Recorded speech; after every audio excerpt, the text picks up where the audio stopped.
you ready to kickstart your week with some dirt slinging and tire slaying action motorsports radio that packs the biggest guests? Hi, Ken Block here. Hey, my name's Jolene Van Butte. What's up, Brian Deegan? Vaughn Ginn Jr. here. They've been thrown into one show that has broken down the barriers of what a motorsports radio show should be.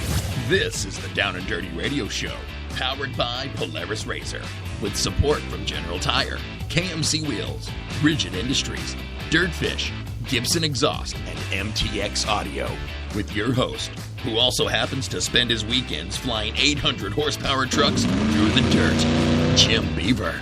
When was the last time you saw an off-road or rally driver begging to get behind the wheel of a NASCAR IndyCar? Yep, not happening, but you sure see these pavement racers begging to drive our cars. And his partner in crime every week, a self-proclaimed Canadian moto chick who was jumping triples and taking podiums before most guys even learned to ride.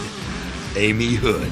No one knows how to say my last name. Like, is it really that hard? Ami Houde, like I'm from the hood. Don't get it twisted. Sit back, strap in, and be prepared to join us as we take you through a motorsports ride like no other. Here is the man who carries a steering wheel in one hand and a mic in the other, Jim Beaver. Good morning and welcome to the Down and Dirty Radio Show, powered by Polaris Razor. And man, it is a Tuesday. I had one heck of a weekend up there in the Snowdrift Rally, Rally America round number 1, and talk about an amazing event. We're going to get to that later on in the show. 0.6 of a second after after all those stages, 2 days worth of racing, well over 100 miles when you count stage miles and transit miles, and 0.6 of a second. I mean, we're talking NHRA drag racing type stuff, and not rally racing. I mean, just an amazing event up there in Michigan. We're definitely going to dive into that. Just a loaded show. First off, it is race week for me and for 300 of my closest friends in the desert racing community. Kicking things off in style this week here, Parker, Arizona, the hometown of the Down and Dirty Radio Show, the place where this originates, with one of the biggest, baddest desert races of the year right here in my backyard, the Parker 425. 45th anniversary of the Parker 425. This is a big one. And we're going to be breaking that down, kind of previewing things with my good friend, my General Tire teammate, Jerry Zayen, who is going to be on the line in just a few minutes. We're going to talk some desert racing, some off-road industry, and who knows what else. Jerry, guy that's been around for a long time, guy I've got a ton of respect for. He built his business from the ground up, literally ground up in his parents' garage. Him and his business partner, Jason Campbell, literally started welding bumpers and stuff like that, and it's grown into this huge corporation, and they're shipping stuff globally, and just a great guy, great personality, and a true voice of off-road racing. We're gonna have him calling in. It's been a while, so stoked to have him back. We've got a ton of event coverage. Obviously, previewing Best in the Desert. We got some WORCS. Got a little King of the Motos that went off this weekend. Obviously, we're going to get into some Supercross with Ami Houde. We got a lot of X Games to cover, and we've got X Games athlete Josh Penner, freestyle snowmobile athlete. He's going to be on the horn in hour number 2 with Ami Houde. He's from Manitoba, kind of her neck of the woods. So we're going to have Josh Penner on the line, talking with him, finding out about his X Games experience. Should be a great interview. So I don't know, man. We have a ton this week, just a ton to talk about. And don't forget, next week is when it all starts. The revolution is starting. The Down and Dirty Radio Show next week is D-Day. That's when we hit national syndication. So those of you tuning in online, you can still tune in on Tuesdays, just like you have the past 4 years, or 4+ years, I guess it is at this point in time. You can still tune in, not a problem. Nothing will change for you. But if you just so happen to, hopefully we've got some info later on this week when we can drop on places you can tune in. But national syndication, they're going to take our Tuesday show we air, plunk it into a Wednesday slot, and we are going to air across the country on AM/FM networks and U.S. Armed Forces Network, and I believe at some point it's a possibility that SiriusXM picks us up. So it's a big deal for us, and it's a big show next week. I can't tell you guests yet because I don't know the guests yet, but we're trying to bring in the troops and and kick this thing off in style. So we'll see what we can come up with, see if we can pull a rabbit out of our hat, for sure next week we're gonna have some hopefully Best in the Desert winner on air, and I don't know, a whole lot more. This is it's a couple of big weeks, and I know, just looming, we got the UTV World Championship out there too, and we will be airing live from that. They're in Laughlin, Nevada. So it's going to be a great couple of weeks. But I'm excited for this show. That is for darn sure, man. A couple of great guests, a lot of content to talk about. And speaking of that, looks like our first guest is on the line right now. Let's see if we can catch up with him. All right, I'd like to welcome my next guest to the line, owner of Camburg and one of my General Tire teammates, Mr. Jerry Zayen. How's everything going, Jerry? Everything's going great. Thanks for having me. Oh, no, I'm stoked to have you back. I know it's been a while, but you're always one of those guests. Everybody wants you to call in, and you always have, you're one of those guys. You've been around, desert racing and the off-road industry for quite some time. You've got a business. I mean, you home grew it. I always like to get your take. You can, wear the racer hat, the industry hat. You've got a pretty good vision for where the industry's headed. It's always kind of fun. Yeah, thanks, man. It's humbling to hear that for sure. Thank you. Yeah. That being said, man, it is race week, kicking off another Best in the Desert season. I know, you guys are getting ready to go and do some testing, and we're just a few days away from the kickoff. Yeah, no, this race is a big one. It's just trying to be fully prepared, and we've made some good changes to the truck, and a couple new sponsors have come on board for the year and testing products out and just making sure everything's dialed so we could win this thing. Yeah, and that being said, man, 6,100, I mean, a couple of years ago, when you kind of jumped in there was literally only 2 or 3 trucks, and I know, you and Jim Riley have kind of been staples of that class, but, man, it's grown. I mean, it's so competitive, probably even more so than Trophy Truck or any of the other classes. I mean, you guys have 30 entries, and, there's a good portion of those that can all take a victory. Absolutely. I mean, this class, started with Jim Riley's truck as the first truck in the class through the Trophy Light program. And, it was the only truck for a while. And it was something, when we first came to Best in the Desert in 2007, we raced the first year of 7,200 when they opened up the rules. And it was something I pushed for back then with the expense of these engines, is why not allow spec V8s to run, because, we're in America and we love the sound of a V8 engine. And back then they were kind of not keen on the idea, and, they had good growth in 7,200. And then when we saw the Trophy Light come, at the time we were in the trick truck class, when 6,100, first came about, but we were blowing engines up and at $30,000, $40,000 each, and just very frustrating. And, we really don't have the budget to keep spending that kind of money. We approached Casey, and, the Trophy Light was running for, I think, on its second season with no new entries, and he knew he needed to do something because it was going to be a good class and it made sense. So basically he opened up the rules. We, put some good rules in place that were based around the original Trophy Light truck, which they called the R8 for the V8 engine.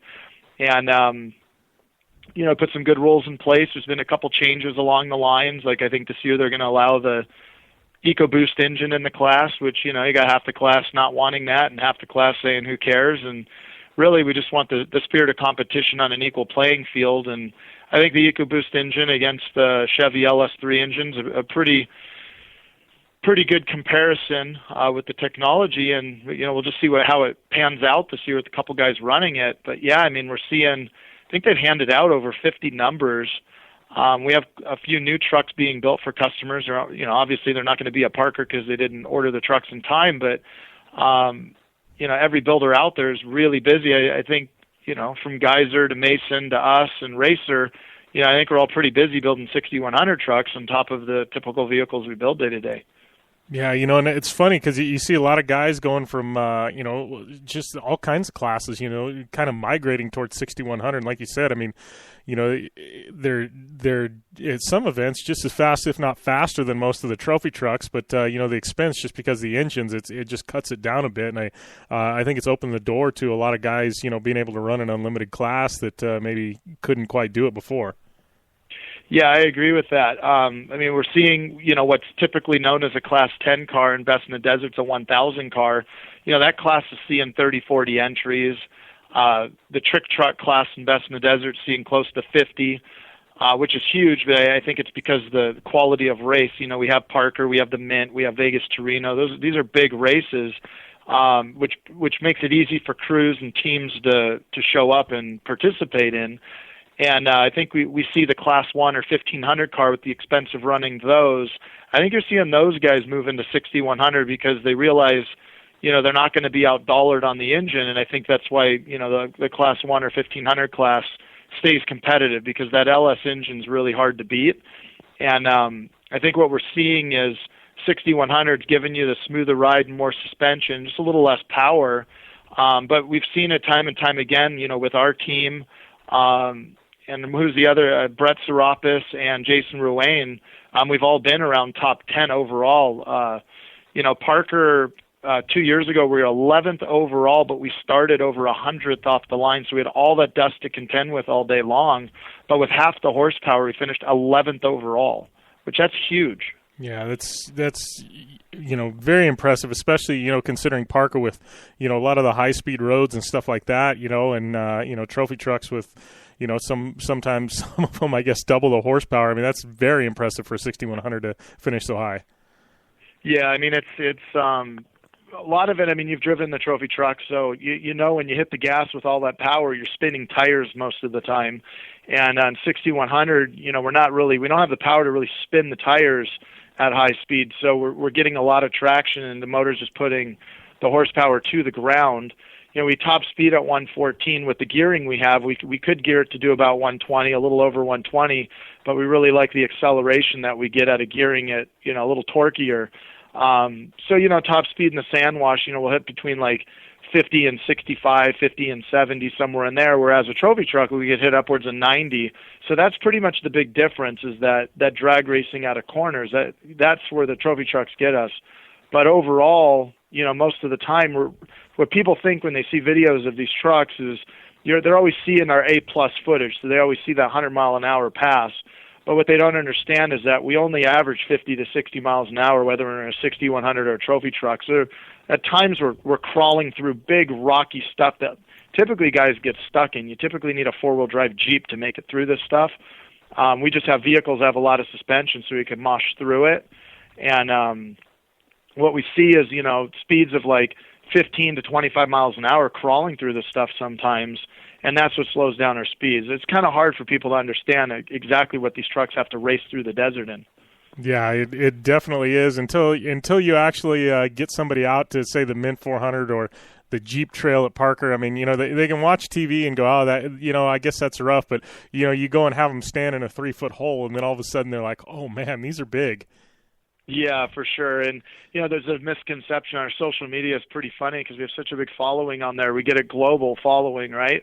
So, we put these trucks, and the comments we read is like, oh, those trucks are just designed for the sand or the dirt. They don't understand, that we're crawling through rocks that really, like a Jeep on 35s and an expensive suspension kit, would probably break going through the stuff we race through.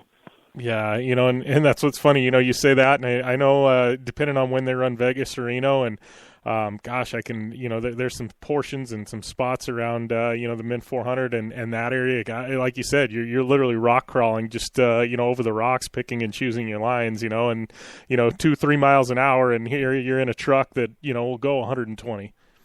Yeah, for sure. I remember pre-running a race years ago. Well, one of the guys on our team, he was pre-running with us, and he was doing it in a Jeep. And I just remember him looking at us and our pre-runners and that, just going, man, are you sure those trucks are going to make it? I have four-wheel drive, I have a Jeep. And we're like, to be honest with you, I don't think your Jeep's going to make it. And it was funny because I was with Jason Zendrowski, who's High Rev Photography, and he had 13 inches of travel up front with leaf springs in the rear on a two-wheel drive Toyota Tacoma truck. And what was really funny to me is the power we wound up, like getting through the whoops and all these rocky sections and stuff that this Jeep was struggling through, and the guy in the Jeep was just scratching his head, but we were constantly waiting for that guy. And he had one of those long arm kits with coilover. I mean, it was a built Jeep, but he had no idea until he actually pre-ran like what the desert really throws at you. Yeah, it's so diverse, and you just never know what's around the next corner. I think that's what everybody loves about it. But talking about desert and desert racing, I mean, you're a guy, you've been in this industry a long time. I mean, you and your business partner have basically grown Camburg from a garage, literally. How do you view the health of the desert racing industry right now? I mean, I see the big entry numbers. I know we're over 200 at Parker. I mean, we know the Mint is always over 300 the past couple of years. There's some teams, I know you guys are one of them, that are bringing in some pretty decent sponsors. I mean, how do you view the health of the industry right now? We've seen trends where it's highs and lows. I mean, we're definitely riding a high, but how healthy are we?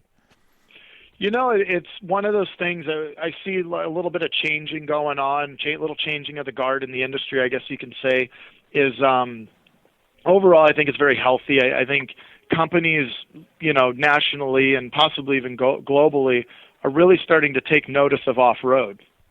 A lot of these like top NASCAR drivers or Indy drivers and whatnot, they see what we do and they really want to do it because it's manly and it's cool and it's tough, it's challenging. It's not so computer engineered and tracked like computerly, right? Like you go to an IndyCar race and man, they have this whole trailer, with dudes sitting in it with tons of computers like analyzing every little thing by the, 10th or 100th of the second, just trying to shave points, right? So as a driver, these guys are looking at desert racing as, one, these vehicles, like how they're built and the technology that goes in them, but what they do and how we use them and all that stuff.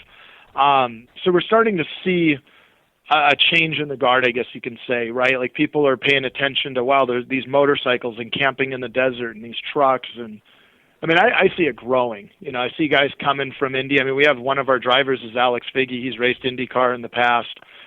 He's raced McLaren, Ferrari, Volvo. And he's doing desert now, and I mean, man, he's just loving it, right? He's like so fired up on it. He goes, man, going 100 in this feels like I'm doing like 180 in the IndyCar. It's like very comparable. And but what I see is the sponsors are taking notice. It's cool. They could validate their products with it. And you see, like the Mint 400 with what Martelli Brothers are doing. They're bringing in big sponsors and big money into the sport and getting it televised and everything else they're doing. So I don't really see things going away so much. I just see like bigger companies stepping in. I see that possibly might hurt the smaller company or might hurt the company we're accustomed to seeing, because when bigger dollars are getting spent, these companies kind of get pushed out a little bit. But at the same time, they sponsor vehicles and those vehicles get put on TV. So maybe it's the big company putting the vehicles on TV and the smaller company, they have to pay attention to how they market, like who they get involved with and what kind of reach these people have so they can tell their story to talk about the products, they're being supported with. Yeah. Well, and that being said, I mean, I'm sure when you started your company, I mean, you guys were, doing stuff for the guy down the street, and then it grew to, SoCal and, and then to the Southwest and then, and then nationwide. I mean, have you seen, I mean, you guys are shipping stuff around the globe, I'm assuming now, right? Oh, absolutely. Big markets for us right now. We're Australia, the UAE, in Europe a little bit, China, believe it or not, South America. With the car running in South America now, it's making it popular down there. So for us, it's been real popular. A lot of Ford and Toyota product, and it's just definitely interesting to see our customer base in certain times of the year. Like right now, we got King of the Hammers going on. Just kicked off this weekend. So we're getting people from all over the country and a few people, globally. We had, Japan, we've had UAE. These guys come by and they tour our shop, take a look at things.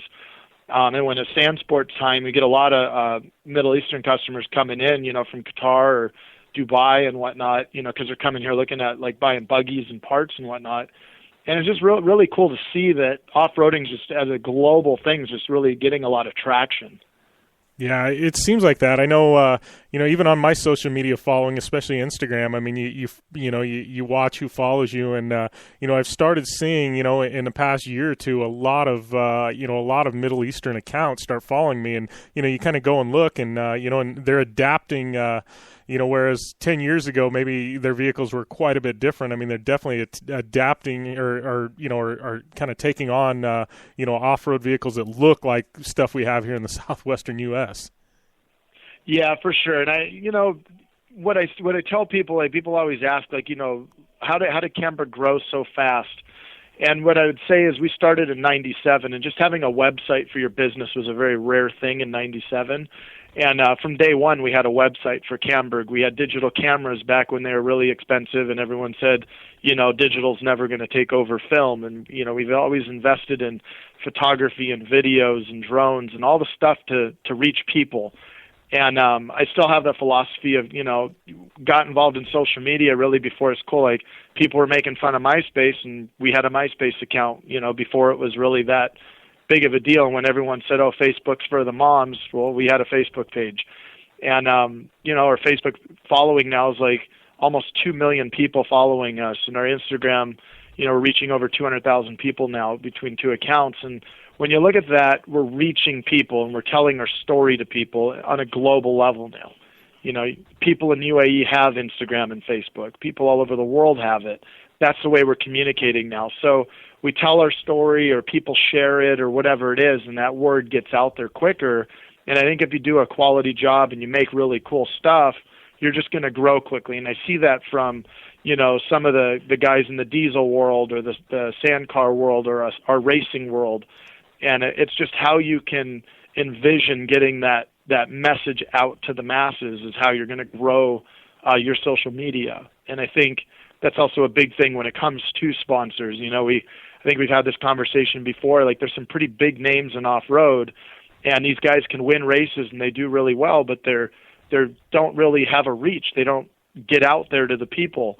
Well, who's the sponsor going to gravitate to? The guy, in the top 5 all the time, but no one really pays attention to him. But he might be the big name who's won a lot of races, or the guys that run up front and represent themselves real well, but they get out to the masses. Well, if I have a product, I want to be on the vehicle that people pay attention to. Yeah, because I'm going to get the most bang for my buck. And I think that's why, you see a shift in sponsorship, going to that, where that might frustrate the die-hard racer. But there's a lot more to racing than just winning the race.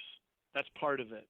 Yeah, well, and you see that at all levels at this point in time. I mean, you can, talk about NASCAR, IndyCar, and, and there's certain drivers, regardless of how good they do on the track, they always seem to find the funding to go race or get a drive somewhere. And a lot of it is they have a fan base they've built and they're able to tell the story. And, and like you'd said earlier, I mean, it's one of those things, if you win a race and nobody knows you won the race, how valuable is that to a sponsor?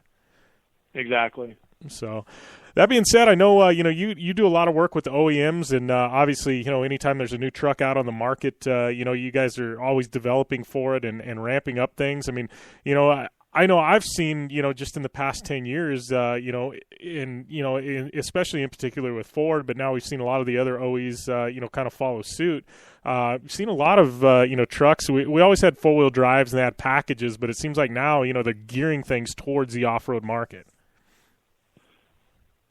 Yeah, for sure. I mean, it's, you got Ford started with the Raptor. Really, it started with Toyota. We're actually part of this build.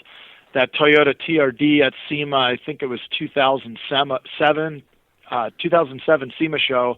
We did this TRD long travel Tundra, and that thing got huge heads turned. And it's funny to me as you see the Ford Raptor that came out, and it came out orange, just like the Toyota that got built, had the same styling of the front bumper, had the same look in the fenders, and it was one of those things that came off as some concept vehicle. And you see Ford came out with the Raptor, you got Toyota came out with the TRD Pro, you got Dodge coming out with something, you got Nissan just came out with their new diesel Titan, and it's really cool to see, off-road being looked at in that way with the OE manufacturers, you know. Yeah, for sure.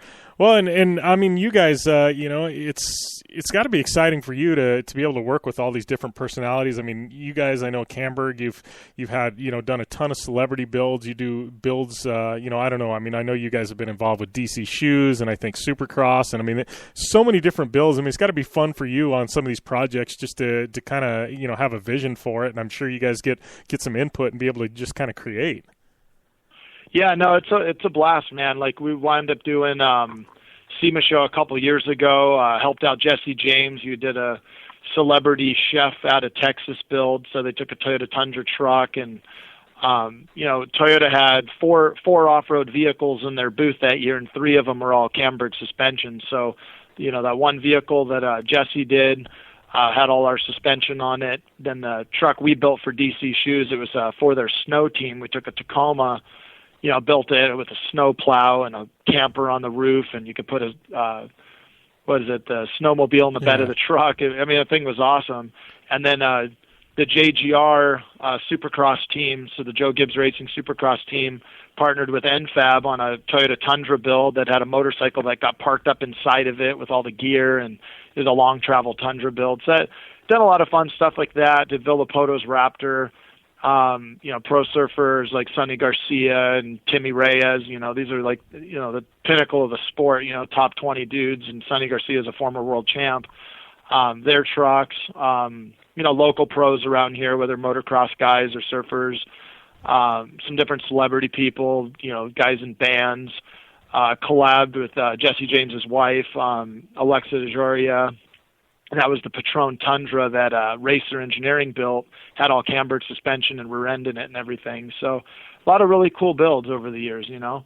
Yeah, well, and you know, talking about that, I think that's what I think's cool. I mean, you've got a lot of these surfers and guys like that. I know, you know, just dealing with me and this show, I mean, we get a lot of action sports guys and, you know, and motocross guys and whatever, and it seems like they're, you know, everybody, they're interested, you know, how do I go race? I want to go race. Is there any way I can just jump in a car and go race? And if they can't, they want a truck that they can go out and, you know, pound through the desert. And, you know, it just seems like, you know, it's kind of become the thing, you know, desert racing in particular. Absolutely. I mean, there's so much stuff. Yeah. Well, you know, talking about that, you know, I know you and your business partner, Jason, you guys have some kids coming up, and you guys, you know, obviously I know your son in particular, he's definitely bitten by the off-road bug. I mean, you know, we're going to see them start wheeling some stuff pretty soon. Yeah, you know, Jason's son, Cody, he's 15 years old now. Jason and his son are building a 1973 Ford F100, and, you know, that's going to be his, like, little pre-runner kind of daily driver deal. And then he's driven his dad, you know, Jason's built that really trick buggy with the cantilever suspension. Yeah. He's been driving that around Glamis. He's driven our 6100. You know, Jason let him drive it once when they went out testing in Lucerne. He did a good job driving that. And so we actually purchased a 7200 truck we built for a guy.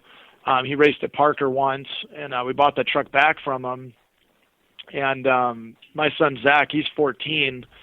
And so what we're doing is going to get the kids a little bit of seat time in these things and see how they could do behind the wheel. I'm not sure when their first race will be, but we'll definitely you know, get them up behind the wheel and figure this out and see how they do. You know, I think in the next year or so, maybe even this year, we'll get them behind the wheel and, you know, get them in some local races and kind of see how they could do it. Yeah, well, and I think that's what's cool. I mean, you know, not only your kids, but you've always been a guy. I mean, you can wheel a truck, you know, as well as anybody. But you've always, you know, you're talking about Alex earlier in that. I mean, you've always kind of kept an open door where, you know, if there's somebody, you know, talented that can come in and drive. I mean, you've got no problem splitting driving with a guy like Alex or, you know, or anybody else, you know, that comes along that's got the talent there.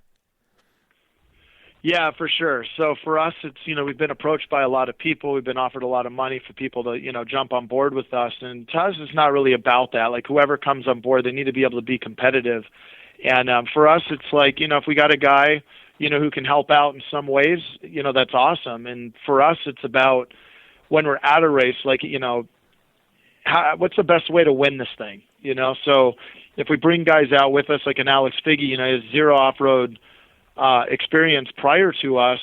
But when we let him test the truck, we're like, look, this guy's really fast. You know, he's used to McLarens and Ferraris and Indy cars. So for a guy like him to jump behind the wheel, you know, for him to go, you know, how do you say it? For him to go 100 miles an hour off-road when his eyeballs are used to seeing close to 200 miles an hour, it's one of those things that, you know, he's not going to say that going 100 feels slow because you're in the dirt over big bumps. You got to learn the desert part. But 100 miles an hour is definitely a lot different to him than it is 180 miles an hour to him. When your eyeballs are going by a fence or a wall or whatever at 150 to 180, you can get that feeling and that sensation that you and I have never experienced that. Yeah, I've never been in an Indy car going 180 miles an hour next to a wall next to me just whizzing by. I mean, I can only imagine NASCAR. Like, when you get used to that speed, it feels really slow until there's a problem. Well, when you put those guys into an off-road truck, and like I said, most of the time you're going like 80 to 90 miles an hour. You're not really spending the whole day at over 100. And I think that's why these guys do really well. And the only thing that Alex Figge has to learn is not getting stuck, you know, what the truck can go through and not. So he got stuck at the Mint last year, and it wasn't because he made a dumb mistake. It's just he came up on a guy working on his Jeep right in the middle of the race course, and he just didn't know he could just drive up and over all these big rocks because he didn't have that experience. Yeah. Well, now he knows. You know, you do a few things a few times, and you learn really quick what to do and what not to do. So at Parker last year, which was his first race, out of the whole 6,100 crowd, he actually turned the fastest second lap by about 3 minutes. So that's moving. Yeah, it's definitely moving, especially in that class. You know, and you talk about that. I think talking with Kurt LeDuc a couple years ago, and you know, and we were talking about Baja on our first time, and you know, and he said, how did you do your first time in Baja? And I said, well, I think I finished like 5th or something like that. I can't even remember what class I was racing at that point. And he goes, man, he's like, that's an accomplishment your first time in Baja. He's like, most people don't ever come out. You know, it's just learning what you can and can't do and avoiding the bad spots. It's not just Baja, but I think it's desert racing in general. There's so many times, and like I tell people the first time they're going to desert race, I said there's times, especially in Baja, but Vegas to Reno is no different. But there's times where sometimes, you know, you're going to come on something and there's going to be a bottleneck and 20 cars, and sometimes better off to just stop and survey things for a minute and figure out the best plan of action before you just bail into it and you end up just like everyone else. Exactly. You know, I guess slower is faster, right? You know, most of the time it is. And, you know, how many times have you been, you know, like the Mint 400 or like I just did, I started Henderson. It's the kind of thing where, you know, you hit that really rocky, I call it the garbage dump, but this really rocky, people have been dumping stuff out in the middle of the desert area. And you just know, like, you know what, like I'm going 45 to 55 through here, and it feels like I'm barely moving, and it's really hard to just go that slow in those sections. But when you make it through and you passed 4 or 5 guys because they all have flats, you're laughing, you know, and you're like, look, that strategy paid off here. And, you know, it's one of those things. It's like you got to make it. If you don't finish, you're not winning. Yeah, exactly. It's a very tight balance. And, you know, you see some of the biggest names in off-road just like either all in or nothing. And you see the guys like, you know, the guys that are constantly running up front, you know, and they're not always the fastest guy, but they're always running up front. They're always on that podium. They're always finishing races, and they're always like 1, 2, 3 at the end of the season. There's a lot to be said for, you know, being smart. Yeah, exactly. They may not be the guy on the pole every race, but you know, they're at the end of the race, they're right around there, and generally the pole sitters are, you know, sitting on the side of the track somewhere. Exactly. So that being said, we got you know, Parker coming up this weekend. What are the plans for you guys? Obviously, 3-lap race, 425 miles, give or take a few. You know, what are the driving plans for you guys? I'm not exactly sure who's starting yet. We'll probably have Figge start the race, and I don't know if I'll do the second lap or the finish lap. But just like last year, Jason started. He actually and turned 1 in the dirt, so it was like probably the second turn in the whole race. Yeah. He wound up catching a rut and bicycled the truck for a while. Then there were people standing on the sideline, so we wanted to avoid him. So we tipped the truck over. We sat there for 20 minutes. He got going again. We wound up catching all the way back up. So he made up a bunch of positions and handed the truck to Alex Figge. I think he was went from 20th place down to I don't know, maybe there were 18 people at Parker last year in our class, so maybe it went from like 18th, but behind everyone in our class and a bunch of 10 cars. Handed it to Figgy, and I think we were in like 11th or 12th place at the time. Figgy got it up to like 7th or 8th place. I got it all the way up to 3rd place, tagged a huge rock in the sand wash, and I got passed by Alex Gonzalez probably about 4 miles out. And that was a tough one, but still pulled it all the way back up to 4th place. So I'm not sure if we'll do that same strategy or if we'll do it a little different this year. We haven't really thought about who's starting yet, to be honest with you. Yeah, and Parker's one of those. I mean, it seems like it gets rougher as the day goes on for sure. Start out in the first lap, there's a lot of high-speed roads and everything else, and, by the time you get there on the 3rd lap, that stuff that was high-speed is no longer high-speed, and I think it's really going to throw a wrench. I mean, Best in the Desert, I give them credit. They made the right call this year, splitting up, our unlimited entries and, in some of the slower limited classes, but, I think by the time, we hit lap 1, there's already going to be some classes that have burned in 3 laps. No, exactly. It's going to be, it'll be a brutal race. I think what's really cool about it is basically last year, so many people show up, by the time the last guy's off the line, the first trophy truck's right on them. So what they're going to do is all the 1,000 or, the class 10 cars and slower are going to start early in the morning. And I think what we're going to do is like trick truck 6,100, the 1 cars 7,200 in class 8. We're all going off the line at about 1 o'clock. What's cool about that is if we were going to get in one of those situations where, you roll the truck or you had a little bit of downtime in the the first 20 miles, you're not going to get passed by a whole bunch of slow people. So that's kind of a good thing. So you're not going to lose a lot of time. You'll be able to catch back up. But at the same time, it's going to make it safe because we're not going to have a bunch of slow people going all around the race course with us either. Yeah, for sure. I think dust is going to be at a minimum. Well, I won't say at a minimum, but I think it's definitely not going to be the glaring, it seemed like Parker at the start, you go up that wash, there's so much dust and the sun is coming right up and you're heading right into the sun and it's just like blinding, the first 30 minutes of the race. So I'm definitely happy that we're not going to be facing that this year. Yeah, for sure. So it'll be a good one for sure. All right. Well, I appreciate you taking the time to call in, buddy. I know you guys got some testing to do. Definitely going to let you go. We'll see you in a couple days here in Parker, and we'll see if we can bring one home for General Tire. Sounds great. Thanks for the call. All right. Thanks, Jerry. Always great catching up with my buddy Jerry Zayen.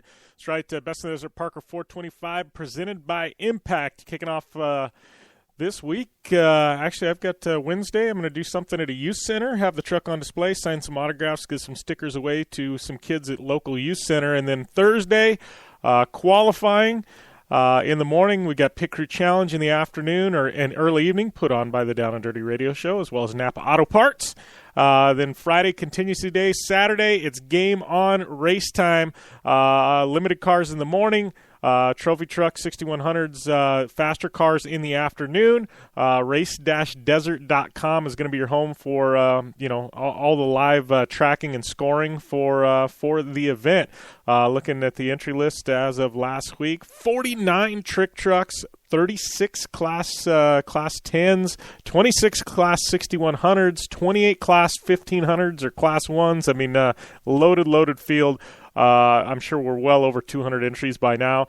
All that going down later on this week. Definitely race-desert.com for more info. And as always, give me a follow at JimBeaver15 on Facebook or on Twitter and Instagram, and facebook.com/downanddirtyshow. So that is that. We are going to take a short break. We come back. We got some Rally America to break down. All that and more on the Down and Dirty Radio Show, powered by Polaris Razor.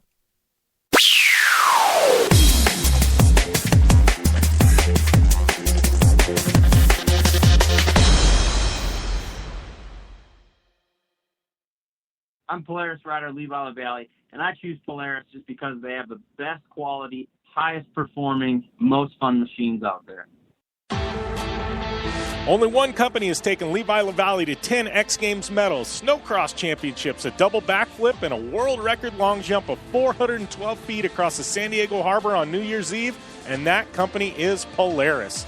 Whether it's dominating the X Games, racing a stock Polaris RZR XP1000 in the Terracross Championship, or just hitting the trail on the weekend, for over 20 years, Levi has relied on the same quality Polaris vehicles and products you can purchase at your local Polaris dealer. Take the advice of action sports legend Levi LaValle and visit Polaris on the web at Polaris.com to see the full lineup of Polaris vehicles, or follow them on Facebook, Instagram, and Twitter at Polaris RZR.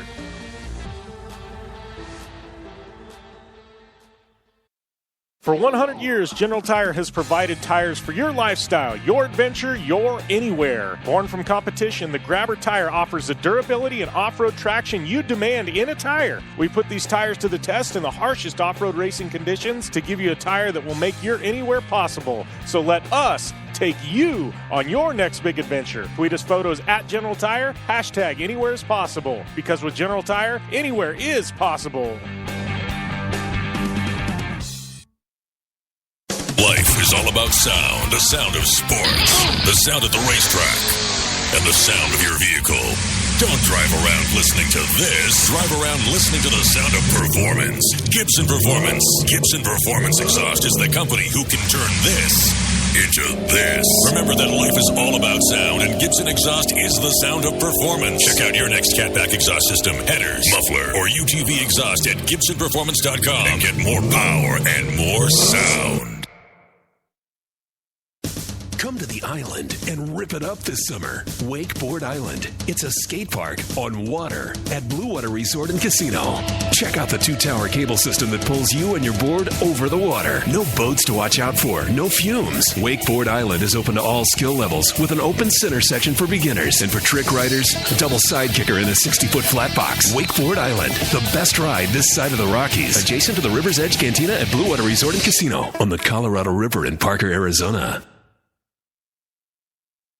Are you looking for a place to push yourself behind the wheel and see how your driving skills stack up? DirtFish Rally School is that place. Located on 315 acres of pristine automotive playground at the foot of the Cascade Mountains in Snoqualmie, Washington, right outside of Seattle. DirtFish Rally School is a one-of-a-kind place where everyone from first-time drivers to seasoned professionals like Bucky Lassick and Antoine Lestage can push themselves to their limit. Whether driving the high-performance, rally-prepped all-wheel drive Subaru Impreza STI is what you're looking for, or you'd rather hang it all out in the rear-wheel drive Subaru BRZ, DirtFish Rally School has something for everyone. Classes are available from 2 hours to 3 full days and feature instructors with over 150 years of combined racing experience. Whether you're looking to become the best and get an edge on the competition, or just looking to freshen your skills behind the wheel, DirtFish Rally School is the place to go. For more information on registering for classes, visit DirtFish on the web at dirtfish.com, or to check out the latest happenings from DirtFish, follow them on Facebook, Instagram, and Twitter at DirtFish Rally.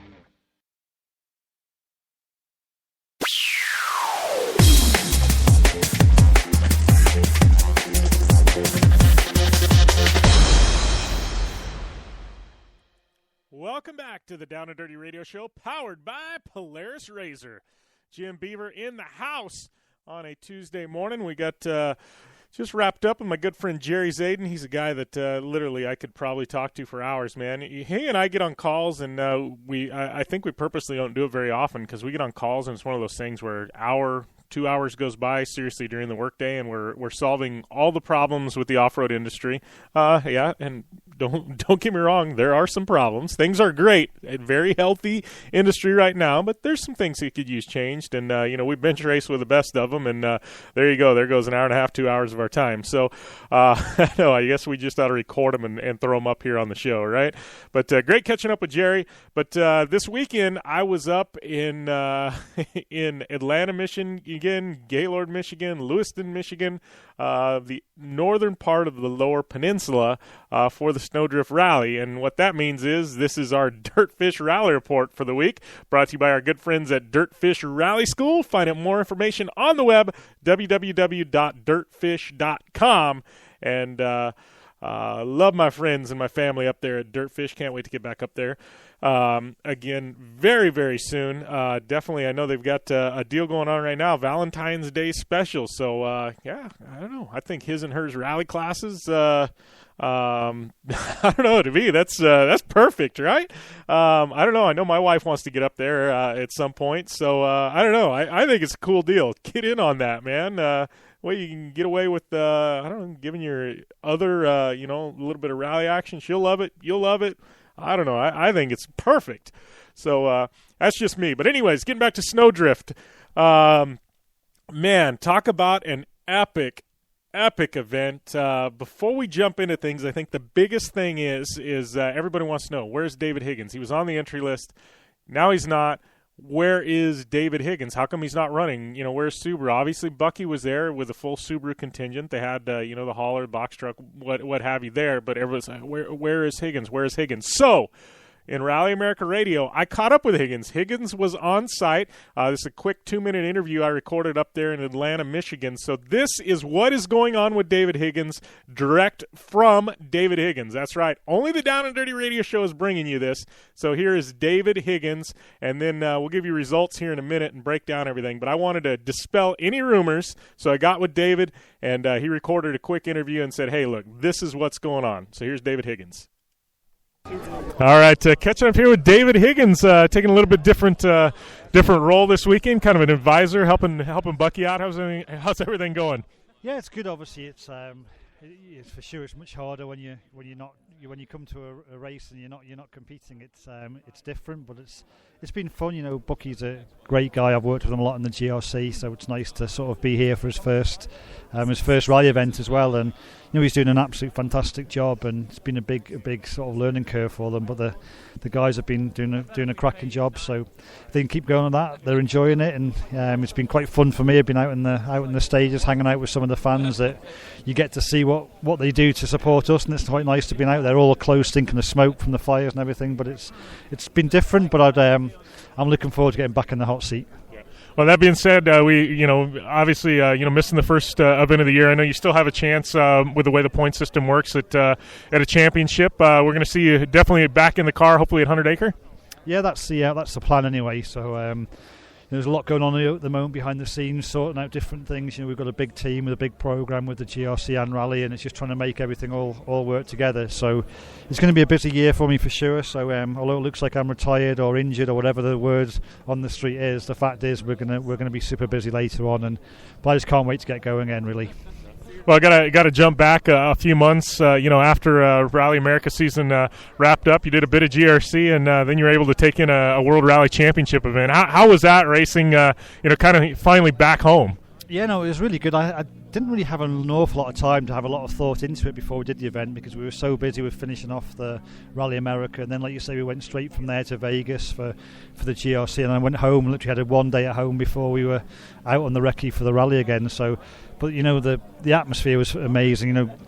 We've got a lot of supporters in America, and there's a lot of people that support us back in the UK, and I haven't competed there since 2008, so it was great to get back out in front of those guys and things. But at the same time, the delivery of the car with the McRae special and everything, and Subaru being back on a WRC event, there's still many pictures keep coming through and people still talking about it. So it was a great event and a great way to finish the fantastic season that we had. All right. Well, that being said, got 11 stages today. If you had a bit of advice for Bucky going into today, what would it be? Yeah, I did give them some advice this morning at breakfast, and the main one was to try and wear more tyres and shovels, and if they can do that, they'll be on for a good result. All right. Well, thanks a lot, David. We'll catch up soon. Thank you. All right, so there you have it. David Higgins dispelling any rumors. They will be back. Was there ever any doubt? But anyways, great catching up with David. Thought I'd throw that into today's show. Just if you missed it on Rally America Radio, wondering where Higgins is at, boom, right there, straight from the horse's mouth. That's what we're bringing you here on the Down and Dirty Radio Show. That being said, like I said, Higgins not running meant that the doors were blown wide open. I mean, wide open. For just about anybody to take a victory. And, started out the rally, and Lachlan O'Sullivan and Scott Putnam, last year's SP champ, veteran of the series, he was on point like a man possessed, pulling out, just huge leads. To the point where, towards the end of the rally, I talked with him, I think, in the last service. I mean, we really kind of thought he had it in the bag, and he didn't say that, but me, I'm going, no way, he's a veteran, right? Well, anything can and will happen in rally, and what do you know? He finds a snowbank and gets high-centered, but it gets even deeper than that. So, obviously, Troy Miller inherits the lead, then followed by Peter Fatella, right? So, Lachlan, earlier on in the rally, they pull in to get ready to start a stage. He's sitting there, I think, waiting to start. Miller pulls up behind him. He spots a flat tire on Miller. Miller didn't know he had a flat. So Lachlan jumps out of the car, goes back and tails Troy. Keep in mind, they're competing for an overall victory. And not only an overall victory, but an SP class, victory. And, and they're going to be competing against a whole year head-to-head, right? Lachlan jumps out of his car, notices the time, and goes, oh, crap, Troy's never going to be able to change this in time on his own. Lachlan literally helps Troy change the tire, jumps in his car, makes the start of the stage, takes off, then Troy takes off. So no time lost for Troy Miller, right? And, I go, look at that, and I go, man, Sportsman of the Year right there. Lachlan could have put another couple-minute buffer on and, or whatever. But, that's just the type of guy he is, So later on in the rally, when Lachlan spins, Miller's sitting there, comes up. He's got about a minute lead over Fatella, sitting third outright. And, he pulls up and, and goes, he's like, oh, crap, Lachlan's in the snowbank. Being the competitor, he could have just passed Lachlan, let him sit in the snowbank, inherited the lead, and probably gone on to win the rally, right? So what does Troy Miller do? He gets out, they hook up a strap, and he's trying to yank Lachlan out of the snowbank. Well, a minute goes by, Miller knows they're not going to get him out, and he's about ready to lose the lead, so Lachlan just go. Miller takes off, right? So anyways, now we got a shootout between Miller and Fatella because Fatella was able to make up a minute gap right there. So, now we've got a shootout with a couple stages to go. Boom, it's game on for Snowdrift Rally. And this is not a rally where you want to have to make up time in the snow and the ice. So as it all shakes out, Fatella ends up winning, taking the victory. Troy Miller in second, and it was 0.6 of a second is all that separated Fatella from Miller. So, a lot of guys go, oh, man, Troy, he could have the victory if he wouldn't pull over for Lachlan. And, and you think about that and you go, you're right. Miller's a heck of a sportsman. But if Lachlan wouldn't have got out of his car and been a sportsman and helped Miller, Miller would have never been in the hunt anyways because he would have taken penalties for not showing up to the stage in time. So I don't know. It all shakes out.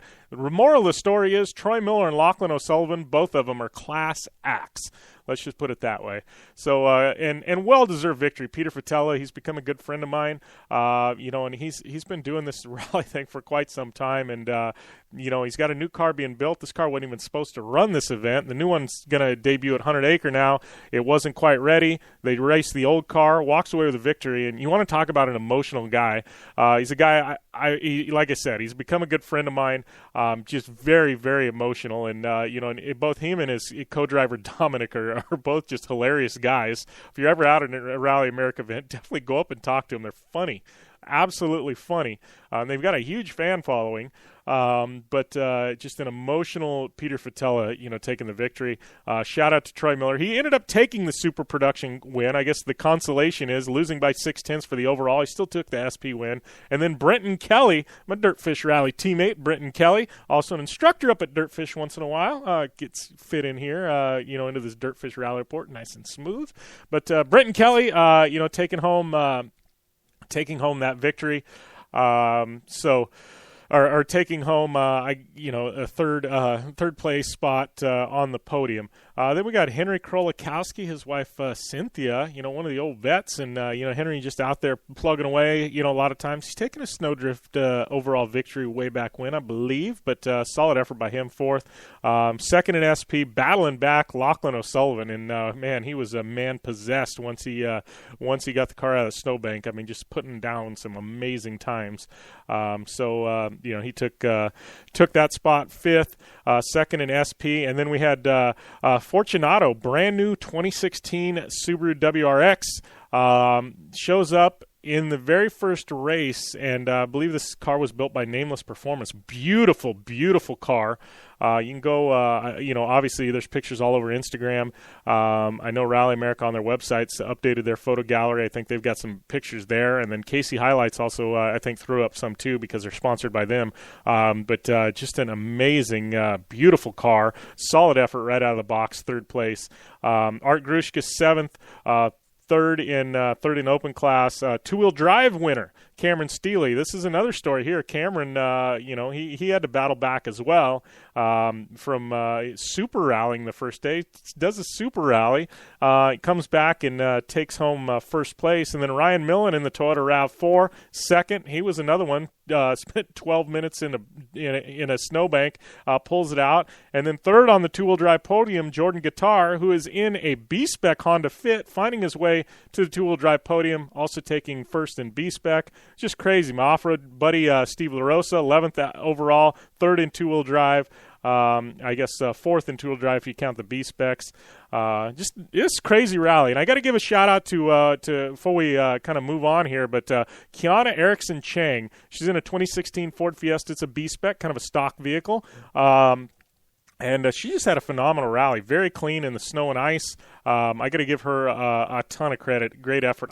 She told me she's if you go back to the Rally America radio interview, she's running the full series this year. I'm looking forward to seeing how well she does. I think, over the course of she's going to get more and more seat time, and I think over the course of the year, we're going to see her, make a play for some victories in B-Spec, and who knows, possibly even, a podium in two-wheel drive. But great event. It was wild. I am going to give a shout-out to my boys over at Open Paddock. From what I understand, they're going to have Troy Miller, Stephen Harrell on their podcast. Do a lot of rally coverage over there. You definitely want to check them out. They've got a great Twitter account, and then obviously their website.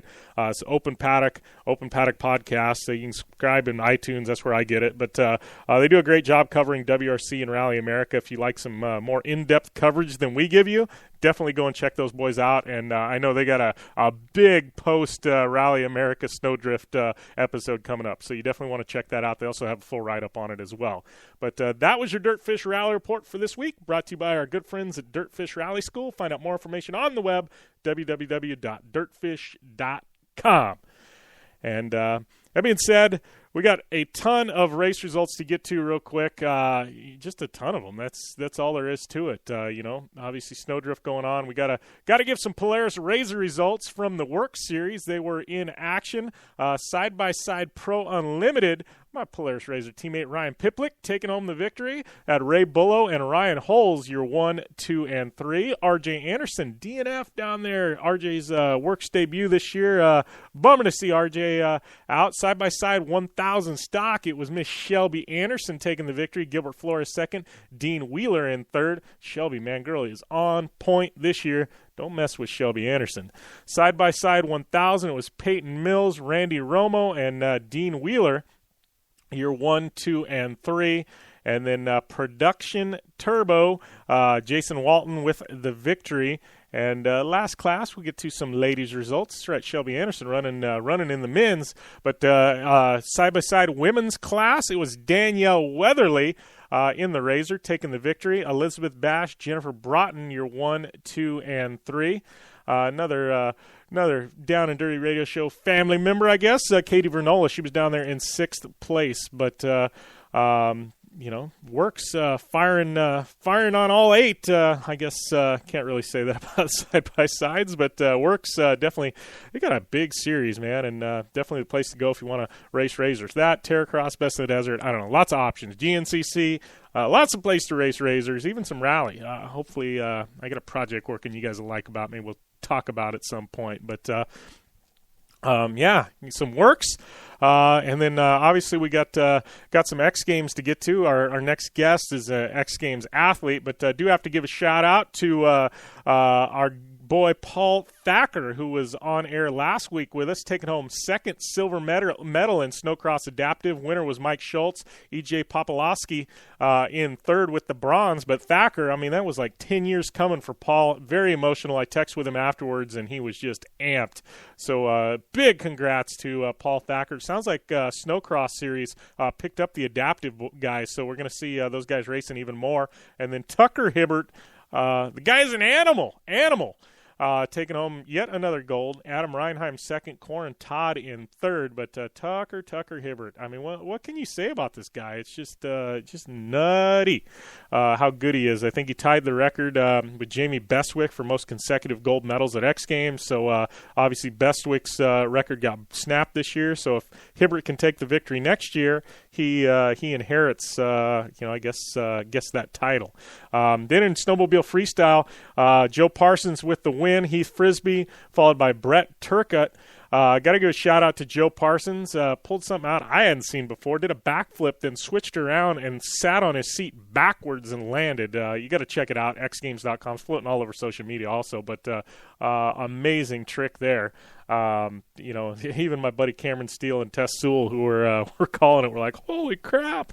Just good stuff. You always see it come down at X Games, and always fun to see. And then Levi LaValle, my buddy Levi, he always wanted to throw a backflip, I guess, in an actual snowcross race. So he tries it at X, does the backflip, lands a little cattywampus, hurt his ankle.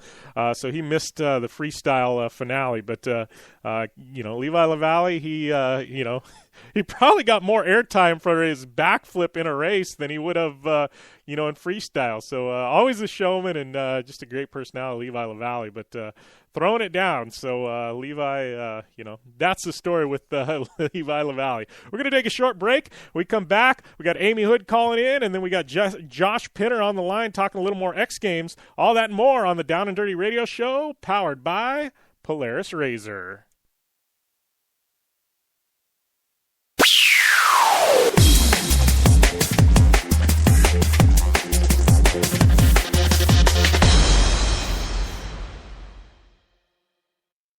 Hey, I'm RJ Anderson, factory Polaris driver, and I drive Polaris because it's the most capable, race-ready off-road vehicle on the market. When RJ Anderson wanted to set a world record for the longest UTV jump in history, not once but twice, what company did he trust? Polaris and their championship-winning RZR XP 1000. RJ is a UTV champion behind the wheel of Polaris vehicles, and he exclusively trusts the Polaris RZRs to bring him race wins and championships against some of the toughest off-road racers in the world. The same Polaris RZRs RJ has won championships in, set world records in, and conquered the wall of death in XP1K2 are available to you at your local Polaris dealer. Take the advice of world record holder RJ Anderson and visit Polaris on the web at Polaris.com to see the full lineup of Polaris RZR vehicles, or follow them on Facebook, Instagram, and Twitter at Polaris RZR.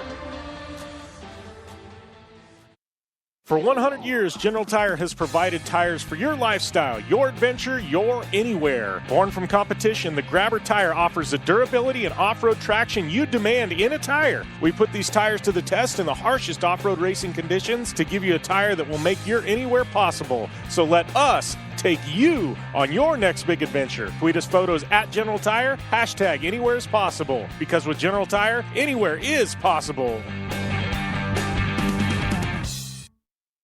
Are you looking for a place to push yourself behind the wheel and see how your driving skills stack up? DirtFish Rally School is that place. Located on 315 acres of pristine automotive playground at the foot of the Cascade Mountains in Snoqualmie, Washington, right outside of Seattle, DirtFish Rally School is a one-of-a-kind place where everyone from first-time drivers to seasoned professionals like Bucky Lassick and Antoine Lestage can push themselves to their limit. Whether driving the high-performance, rally-prepped all-wheel drive Subaru Impreza STI is what you're looking for, or you'd rather hang it all out in the rear-wheel drive Subaru BRZs, DirtFish Rally School has something for everyone. Classes are available from 2 hours to 3 full days and feature instructors with over 150 years of combined racing experience. Whether you're looking to become the best and get an edge on the competition, or just looking to freshen your skills behind the wheel, DirtFish Rally School is the place to go. For more information on registering for classes, visit DirtFish on the web at dirtfish.com, or to check out the latest happenings from DirtFish, follow them on Facebook, Instagram, and Twitter at DirtFish Rally.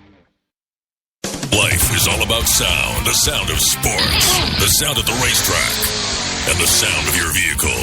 Don't drive around listening to this. Drive around listening to the sound of performance. Gibson Performance. Gibson Performance Exhaust is the company who can turn this into this.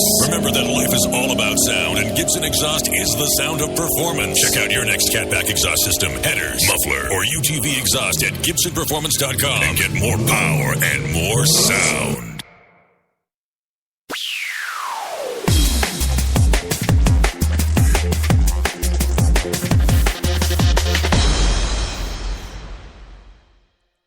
Welcome back to the Down and Dirty Radio Show, powered by Polaris Razor. We're coming out of break, and my co-host, my partner in crime, she is on the line. So that means it's time for a little... Now,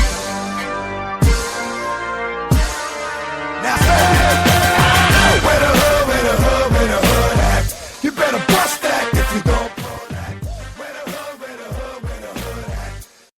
What is happening, Ami Houde? Oh, not too much. Just kicking it in Winnipeg right now, trying to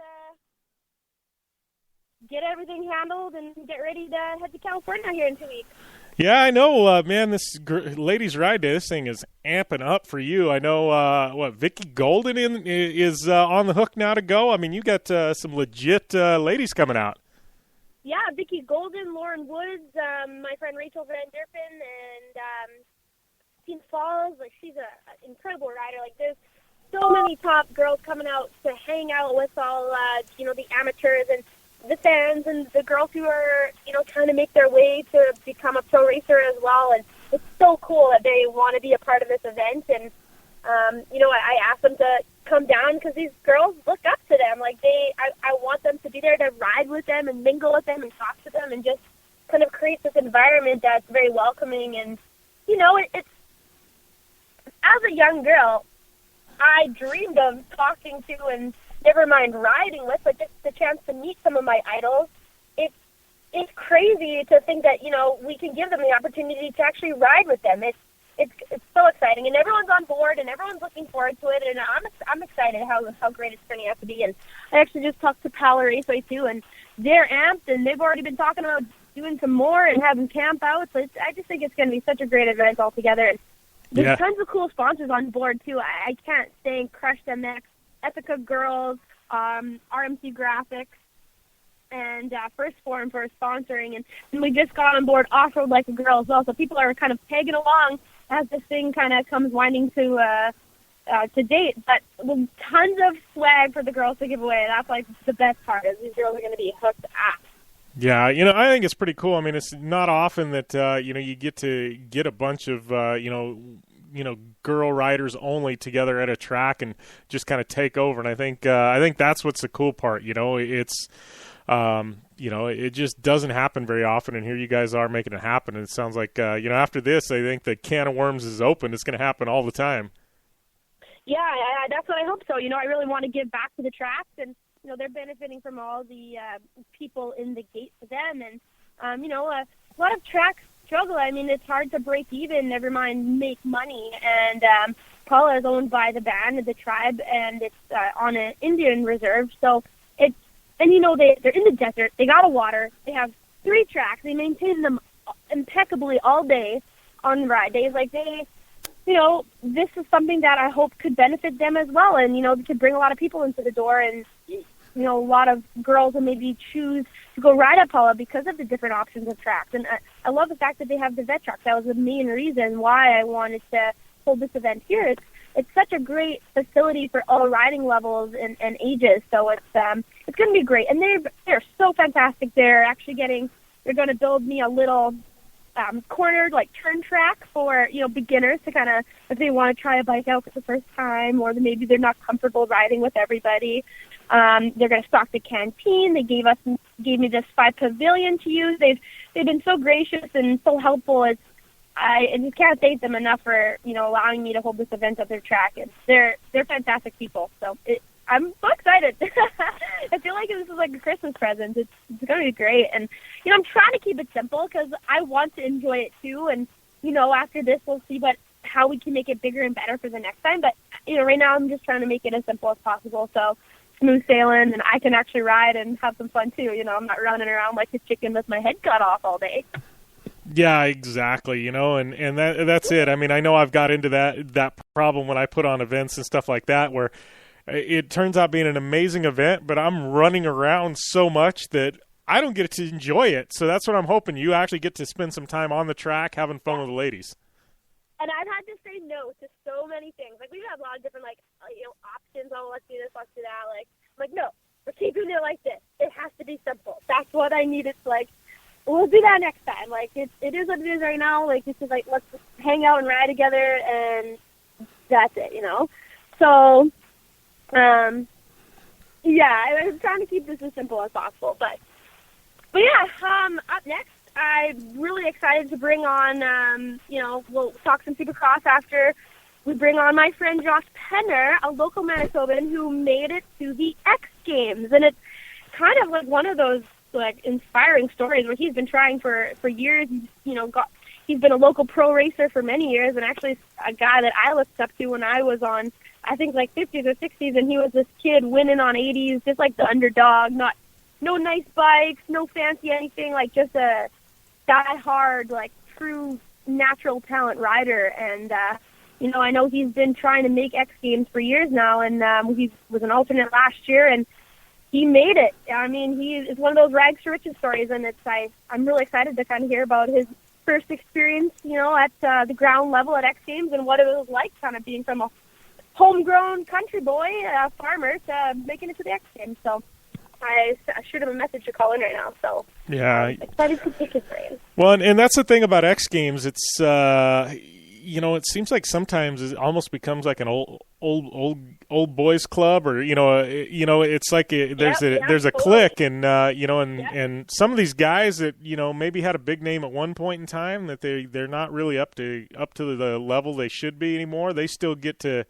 compete, but there's these young guys that are coming in just killing it because they haven't quite made a big name for themselves. X Games doesn't allow them on that stage, and I feel like sometimes X Games kind of holds people back, and that's what I give Pastrana credit for with this new Nitro Circus Games. He's like, hey, look, there's some guys out there, they may only have 500 Twitter followers, but they're killing it, and we want to put them on the big stage so they can showcase their skills. So it looks like we got Josh calling in right now. So how's everything going, Josh? You there? Hey, Josh. Josh, you there? Hey, how's it going? Oh, pretty good. You're on air with Jim Beaver, Ami Houde. We're just kind of talking a little X Games. Yeah, sweet. Yeah. So I got to ask you, man, right out of the gate, we're going to put you on the spot. I mean, kind of tell us a little bit about this process. I mean, I know, Ami and I were just talking before you called in. I mean, sometimes X Games it's a little weird. I mean, there's some of these older athletes who will rename nameless, but they're not quite up to the skill level they used to be. But it seems like X Games still puts them front and center, And then there's a guy like you that's a little bit younger. You're coming up, you're killing it. You may not have a huge name with 10 million social media followers, but your skills are still on point, and it seems like sometimes you're almost held back a bit. So how was it to finally break through and get to be on that stage?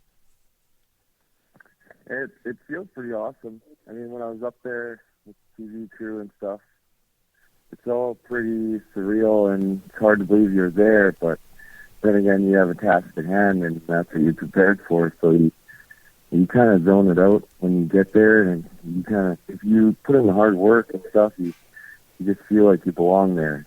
You know what I mean? Yeah. Well, and talking about that, I mean, how's this process been as an alternate? I mean, what's it? Because I know this isn't the first time you're an alternate. I mean, when did you get the call and find out? Heck, I'm actually going to Aspen, or do you still have to travel there regardless? And then you just don't know if you're gonna make the show or not. Yeah, that was the hard part this year. I started training for this, like last year was alternate, so then I really wanted to get in. So I started training for this summer already, and backflipping my sled and learning these flip tricks and stuff. So, I mean, by the sounds of everyone out there, I was putting in the most work, and I put in the best edit and all this and stuff. So I was like, oh, for sure I'll get in. And I got a call saying, oh, we're going to put you in alternate again this year. And I said, oh, well, okay. So then I kind of sat back and was thinking, well, if I'm an alternate, how hard should I push now? And what exactly should I plan for? Because, when you're in, you want to go all out. You want to do the best you possibly can. And when you're an alternate, it's like, okay, well, I'm not necessarily in, so I don't really need to kill myself. But the second thought is, like, what if I do get in? And then you want to be ready. So that was the hardest part, really, I guess. And then I just decided, well, if I'm first alternate, so any chance of someone getting hurt in this freestyle game is very high. So I was like, I might as well just keep doing what I'm doing and go for it. So I went down there, down back to his home pit and kept training. And Daniel Bodine, he's X Games gold medalist when they had Best Trek, and he was there training also because he's one of the main guys. So, and then he, I guess he ended up getting hurt right in front of my eyes. And it's like, wow, this is happening now. So I was pretty thankful. I just kept at it, and yeah. Yeah, well, and once you got to X Games, I mean, it wasn't all rainbows and unicorns, right? You had your own set of challenges from, and I was actually at a rally this weekend hosting, so I was just catching bits and pieces of X Games, via, social media and some of the streams online when I had a chance. But you had to switch sleds at some point, right? Yeah, it was. We thought we had it all figured out and planned, and everything was set and good to go. But there was some issues. The team wasn't allowed to bring the semi in, so we couldn't bring the parts, and then the mechanic couldn't make it due to personal issues, so we didn't have a mechanic. So when I ended up getting there, I ended up doing majority of it by myself, and then I had a few friends there that jumped in and helped me throw my sled together. But the sled I have, I used it for the past 2 years. It was my first race sled I bought, and that's the only sled I have, so it's pretty beat. Yeah. It's tired, and putting this mod kit on. Those mod kits are so finicky, and we just couldn't get the thing to work right. And then it caused me to crash on a flip in practice. It was weird because I'd go around, and about my second or third hit, the thing would start working worse as it got hotter. I almost think it was a bottom end issue, maybe like crank seals or a gasket or something, but no one really figured it out. We didn't tear the motor apart, but we did everything else, like electrical stators, coils, vessel caps, anything else that would cause it to do something like that, but other than tear the motor apart. Yeah. So then after that practice crash I had on that flip, I was like, well, I'm not riding this thing. I don't care. I almost got badly hurt, so I was lucky to walk away from that. And then they're like, well, we have this sled sitting around, so everyone got together and everyone jumped in and we all swapped over parts just so I was able to ride the final. No one really cared how I did because everyone knew that I couldn't practice. I was the only one not practicing there and not getting any ride time, so we just did what we could. Yeah, definitely a unique set of circumstances. I mean, heading into next year now, though, you've moved from the alternate role. You actually made the show. I mean, do you think you think the door's open where it's going to be a bit easier for you to make the big show next year, or do you think you're still going to have that uphill battle? I don't know. With my performance this year, I mean, it was kind of embarrassing with how prepared I was for it, and then for the way I rode, I was pretty disappointed in myself, so it could go either way. It could be like, okay, well, he was there last year, let's let him in, or he crashed last year and he didn't perform, maybe we shouldn't put him in. I don't know. Who knows? If time will tell. I'll just keep trying to do what I can. Yeah. Well, and I know you started out on bikes, correct? I mean, how was that transition to snowmobiles? Yeah, I started with bikes because I wasn't able to do both. I worked on a farm and we were only allowed to do one sport. So we kind of just picked the bikes and went from there. And then I moved out on my own, and then I could basically do what I want. So I was like, oh, I'm probably buying a snowmobile, and I could finally ride sleds. So I was pretty pumped to that. I love riding sleds. Sleds are sweet. Yeah, biggest thing. One of the harder provinces to be a sled rider. I mean, you're from Manitoba, so there's a lot of challenges there. As is right now, we have absolutely no snow. So, do you see yourself as more accomplished on the sled? Like, or do you gravitate more to the sled than two wheels? Like, do you find like you still have goals that you want to accomplish on two wheels? Now that you made it to X Games on a sled, do you think you'll ever, try to do the same thing on a bike? I'll definitely try to do both of them, but I know most dirt biking is so much bigger than snowmobiles, so it's a lot harder to get somewhere, kind of like NHL hockey or something like that. There's so many guys in the world that can flip dirt bikes, and then there's only handfuls of guys, but not even, there's probably 3 guys in Canada or something like that flip snowmobiles. I mean, it's a lot easier. If you're willing to go for it on snowmobiles, it's easier to get somewhere. if you want to. The market is not as saturated as it is for bikes, but that's a huge accomplishment, being one of the only top handful of guys who can actually flip a sled. It's what's the biggest difference between flipping a bike and a sled? Obviously, the weight is a huge factor, but what's kind of been the biggest difference for you doing tricks on a bike to a sled? What's the biggest challenges, or is there any similarities at all there? Oh, for sure, there's lots of similarities. It's once you flip your bike to the foam, so you know all about the pull and the timing of your pull. That's probably the biggest thing, is getting the time on the pull and your technique right. That's the biggest thing. The sled's a little bit easier because you got that track to help manipulate the rotation, whereas bike you don't. But then again, if you pull too hard on a bike, it's way easier to over-rotate than it is on a snowmobile. They're different, but yet similar. A snowmobile, you have to pull a lot harder. But it's a lot stable in the air also. Like if you want to do flip tricks and stuff, it won't go sideways on you as it would on a dirt bike. Interesting. Yeah, definitely. So here's a question for you. I mean, I know there's freestyle, FMX shows all over the country, all over the world. I mean, you can go anywhere, and there's traveling shows and everything else. I mean, as far as a guy that as far as a guy that is, made his name, on a snowmobile, I mean, how many shows a year? I mean, is there any way to travel and do that? I mean, how often are you, competing or traveling and doing shows on a sled? Last year, I did none. The speeding alternate and speeding style, that was the first actual snowmobile show that I've ever been in. And this year, I did my first flip show with Octane Addiction on New Year's. So that was my very first show. And now ever since then, he's like, I want to have you on the road and get you busy. So I got a bunch of them coming up. I'm actually going to Sweden on the 8th to do a show there with Rasmus Johansson. He was also in X Games. So that's pretty exciting. And then I got a bunch in Montana and Wyoming in March with Octane Addiction. Things are picking up pretty quick now. Yeah. That's exciting. Thank you. Yeah, for sure. Yeah, you I mean, obviously, you hit ramps a ton, but you still enjoy going out and doing some free riding and some backcountry type stuff? Yeah, that's like a stress release. It's like, okay, finally get away from the ramp. Just go ride with your friends and cruise around and have fun and no pressure, right? Yeah, exactly.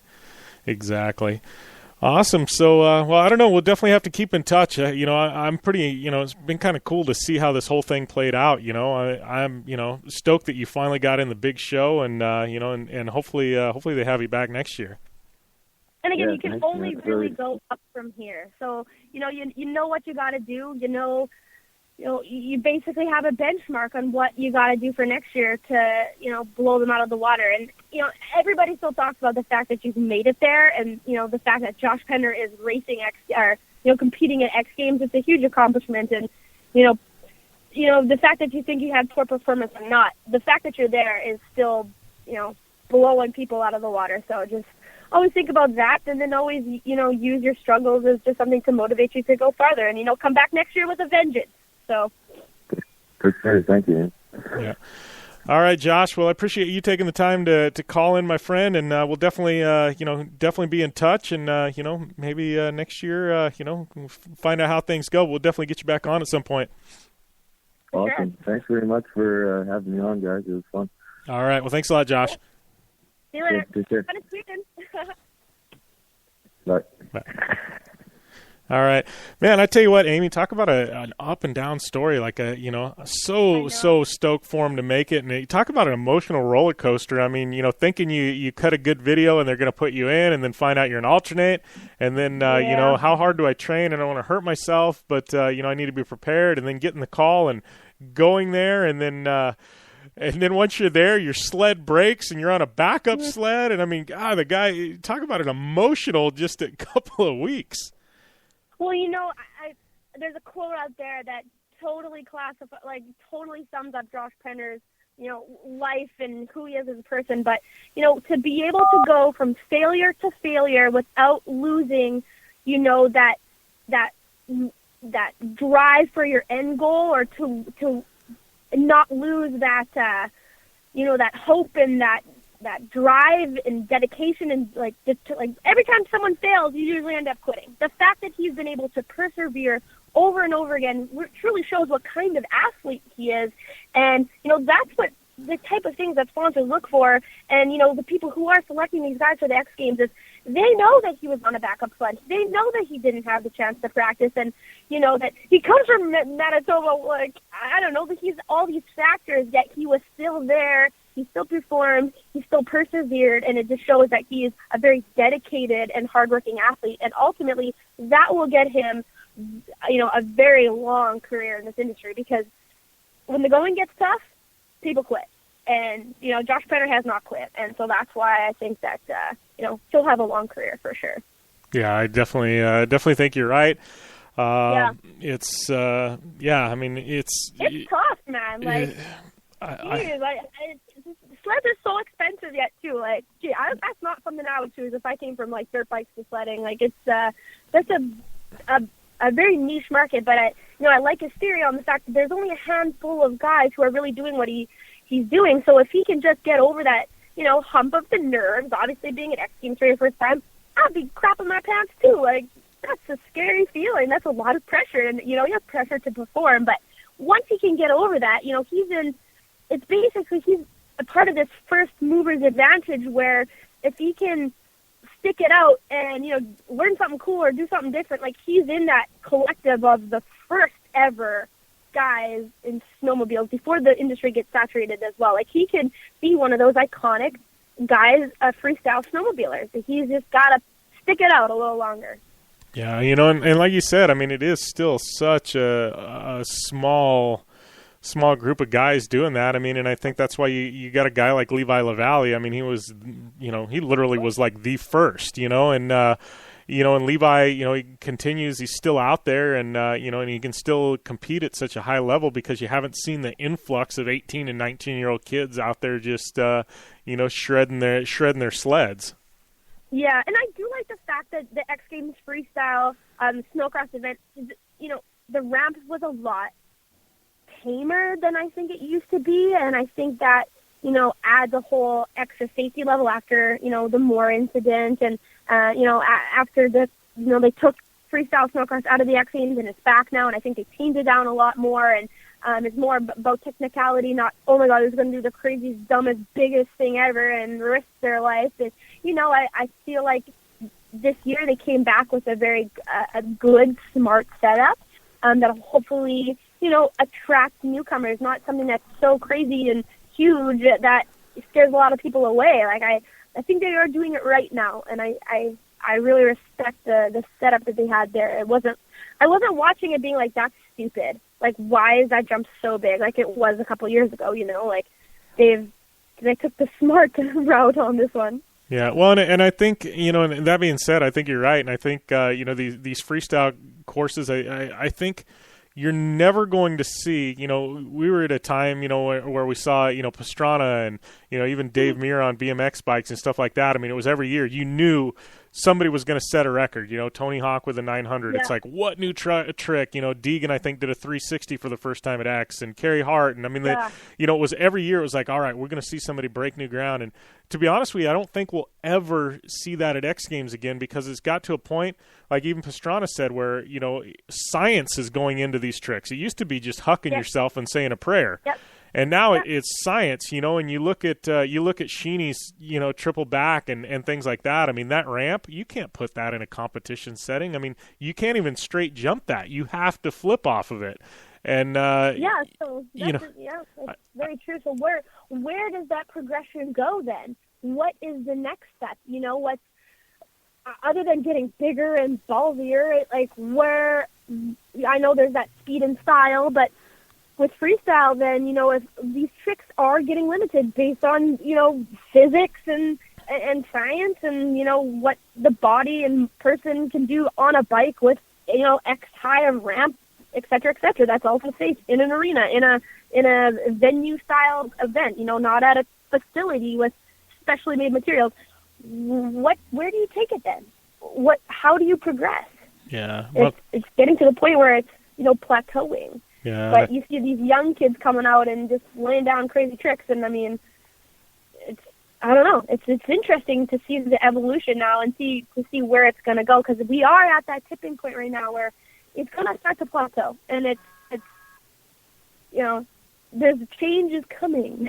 Yeah. Well, I think I think we're going to see stuff like Red Bull X Fighters, where they're bringing in quarter pipes and wall rides and things like that, and a lot of stuff like Ronnie Renner does, where it's the real moto, where it's guys using their mind and out natural elements. I think that's kind of where we're headed, because there you have a 300-foot long arena that's 100 feet wide, and there's only so much you can do, off a ramp. There's only so many backflip knack-knacks and, take your hands out. There's only so much you can do. So I think it's really, I think the future is outside of that. And, I think X Fighters, we've seen them do some amazing stuff, I think, with Real Moto and honestly, a lot of things Renner's doing. And there's others. It's not just Renner, but I say that just because, he's a friend and I watch, what he does. But I really think that's kind of the future. I think X Games, we're going to see more real moto. And like I think way back, 6 months ago, we had Thacker on. He's like, I want to see real snow where we can take these sleds in the backcountry. I think that's like, that backwoods real snow stuff is something you're going to see too, because that is how, people have gotten into these dirt bike industry and said, hey, I'm going to be a freestyle racer. I'm going to put this ramp up. I've never been on the track before in my life. Like, I'm going to be a freestyle dude.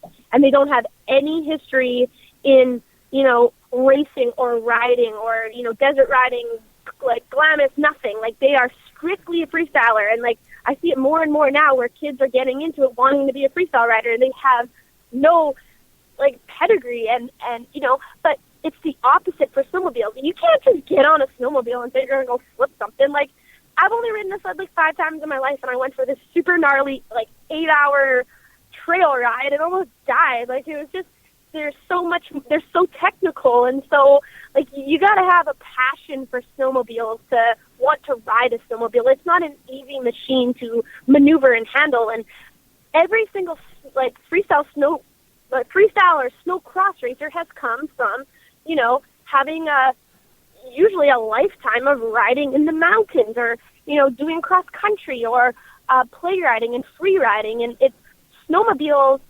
started, like, every snowmobile has started as a free rider. That's how it is. It's not like dirt bikes.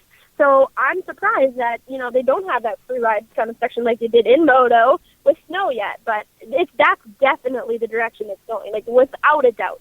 There are some extremely talented, like, free ride snowmobilers that, jump off mountain cliffs and it's unbelievable what like the videos that I see online, and, like, that's the stuff that I want to see. And those are, true athletes, and obviously, like, have some huge balls they're working with there to do stuff like that. Like, it's incredible. And they have to figure out how to showcase that talent in the X Games too. So yeah, I think X Games is going to evolve in the next couple of years here. They are, athletes are pushing the boundaries, and it's not just stadium stuff anymore. And, it's really interesting to see where it's going to go, that's for sure. Yeah, well, and I mentioned, I'll throw the name out there, Chris Barant. They call him Chris Backcountry Barant, right? He races Terracross, in the summertime, but he's probably one of the most accomplished and best snowmobile riders in the entire world, and and he has the respect of the entire industry. You ask any snowmobiler, Chris Barant, they're going to say, "Gosh, that guy's amazing." But he doesn't have X Games medals. He's not. He's not. All over the place. He's not on TV, but he carries some heavy-duty sponsors, Polaris, Monster Energy, and stuff. But it's strictly because he goes in the backcountry and puts out these videos that are unbelievable. And and he doesn't get that credit, but it would be great to showcase what he does at the X Games, stage, because it's I think it's mind blowing. People just don't know about it. Yeah, no, for sure. I completely agree. There's so many outstanding and talented freeriders out there who Oh, shit. Hold on, I gotta go. All right.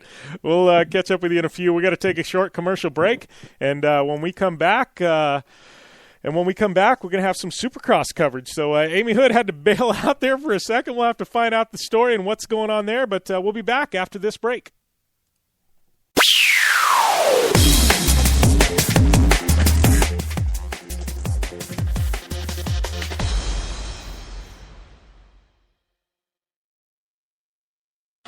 I'm Polaris rider Jim Beaver. I race trophy trucks professionally, host a Down and Dirty radio show, and also travel the country announcing motorsports events. I've seen it all, and trust me, I've done most of it. So when it comes time to relax on the weekend, nothing is better than taking time with my family in our Razor vehicles. They've got the reliability I need to just pick up and go explore the desert, dunes, or trail, and have the capability to attack even the harshest terrain. If you're looking for some of the most reliable and safest, and hands down most capable off-road machines in the world, look no further than Polaris and their award-winning lineup of Razor vehicles. Whether you want your daughter to experience off-road driving for the first time in a Razor 170 like me, take the entire family out in a Razor XP4 1000 on the weekend, or shred the desert and dunes in the all-new Razor XP 1000 Fox Edition, Polaris has you handled. Take my advice and join me and some of the best drivers in the world by driving a Polaris Razor. Check out the full Polaris Razor lineup at Polaris.com or follow them on Facebook, Instagram, and Twitter at Polaris Razor. Are you looking for a place to push yourself behind the wheel and see how your driving skills stack up? DirtFish Rally School is that place. Located on 315 acres of pristine automotive playground at the foot of the Cascade Mountains in Snoqualmie, Washington, right outside of Seattle, DirtFish Rally School is a one-of-a-kind place where everyone from first-time drivers to seasoned professionals like Bucky Lassick and Antoine Lestage can push themselves to their limit. Whether driving the high-performance rally-prepped all-wheel drive Subaru Impreza STI is what you're looking for, or you'd rather hang it all out in the rear-wheel drive Subaru BRZs, DirtFish Rally School has something for everyone. Classes are available from 2 hours to 3 full days and feature instructors with over 150 years of combined racing experience. Whether you're looking to become the best and get an edge on the competition, or just looking to freshen your skills behind the wheel, DirtFish Rally School is the place to go. For more information on registering for classes, visit DirtFish on the web at dirtfish.com, or to check out the latest happenings from DirtFish, follow them on Facebook, Instagram, and Twitter at DirtFish Rally. Your life demands a tire that provides durability, comfort, and performance, and that's what General Tire delivers for you. From the all-season grip of the Grabber UHP to the comfort and on-road manners of the Grabber HTS to the durability and off-road traction of the Grabber AT2, General has a tire that will help get you where you need to go. So let us take you on your next big adventure. Tweet us at General Tire, hashtag anywhere is possible, because with General Tire, anywhere is possible.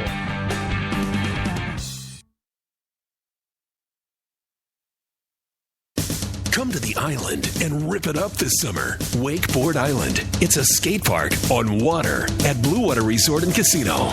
Check out the 2-tower cable system that pulls you and your board over the water. No boats to watch out for, no fumes. Wakeboard Island is open to all skill levels with an open center section for beginners. And for trick riders, a double side kicker in a 60-foot flat box. Wakeboard Island, the best ride this side of the Rockies. Adjacent to the River's Edge Cantina at Blue Water Resort and Casino on the Colorado River in Parker, Arizona.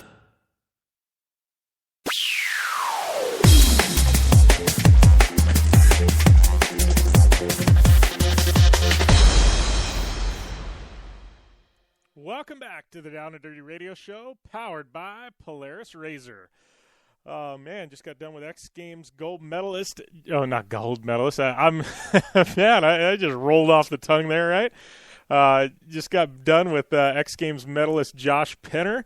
Not X Games medalist, man, I'm losing my train of thought here. Just X Games athlete Josh Penner, man. It's, I don't know, 90 minutes of radio zapped my brain or something, but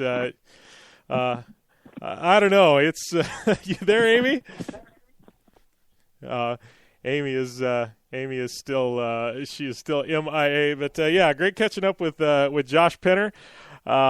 Just great personality. Kind of hearing his story. Had Jerry Zayen on earlier in the show. We've had talked a little Rally America. I do want to talk a little King of the Motos as we wait for Amy to pick back up.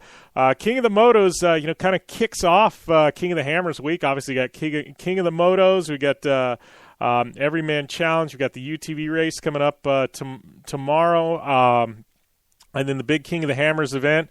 Just a it's a stacked week there at Johnson Valley at Hammertown. But King of the Motos, it's the most grueling motorcycle event you can ever imagine. And we gotta give some credit to these boys. But Cody Webb walking away with a victory over Taylor Robert. You'll know Taylor Robert. We've had him on the radio show a few times. Just a guy trains there at Destry Abbott's school, and Taylor Robert just a class act, and he's doing some stuff in Europe right now. Factory KTM rider, also doing some stuff here stateside, but he came home in second there. Colton Haker, just a dominator there in the Endurocross series. He finished up there in third. Got Corey Graffunder, Kyle Redmond, also there in the top five. Then Max Gersten in sixth. Noah Keppel, Mitch Korveth, and Ty Tremaine and Brian Roper rounding out your top 10 overall. So. Man, just I want to go and do King of the Motos sometime. I'd be horrible. And we're not talking about me, racing for a win or anything like that. But this is an event I look at each and every year, and I go, man, I really would like to go out and try that. Just looking down some of the other competitors here, we had Morgan Tonke, Todd Romano. Just stack field, man. Talking about enduro riders and stuff like that. Just kind of the who's who. Geez, I mean, look, we're almost at 70 entries, 75, almost 80 entries. Just stack field.